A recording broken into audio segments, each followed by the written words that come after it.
नमस्ते मित्रांनो, discovery of medicinal प्लांट्समध्ये आपलं सर्वांचं स्वागत आहे.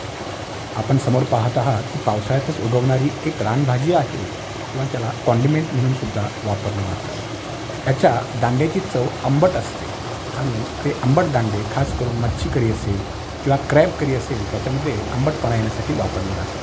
स्वतंत्र देखील त्याची भाजी केली जाते. पण हे पावसाळ्यात उगवणारं सुंदर झाड अत्यंत गुणकारी असं औषध देखील आहे. खास करून ज्या स्त्रियांची पाळी बराच काळ थांबते किंवा ज्या मुलींना नवीन पाळी लवकर येत नाही अशा मुलींसाठी किंवा स्त्रियांसाठी अत्यंत गुणकारी असं हे औषध आहे. ह्याच्या मुळांचा काढा त्यासाठी दिला जातो आणि मग मेन्स्ट्रुएशन सायकल रेग्युलर व्हायला मदत होते. काही वेळा जे रक्तपित्त नावाचा जो आजार आहे त्याच्यामध्ये सुद्धा याचा वापर केला जातो. काही वेळा अल्सर असतील त्यामुळे रक्ताच्या उलट्या होतात काही जखमांच्यामुळे, त्यावेळीसुद्धा या वनस्पतीचा काढा वापरला जातो. तर एकंदरीत फक्त पावसाळ्यामध्येच मिळणारं अगदी 2-3 महिने 4 महिने मिळणारं हे असं औषध आहे. खास करून अत्यंत ओल्या जागेत कडेकपारीच्या खाचेमध्ये हे आपल्याला आढळतं.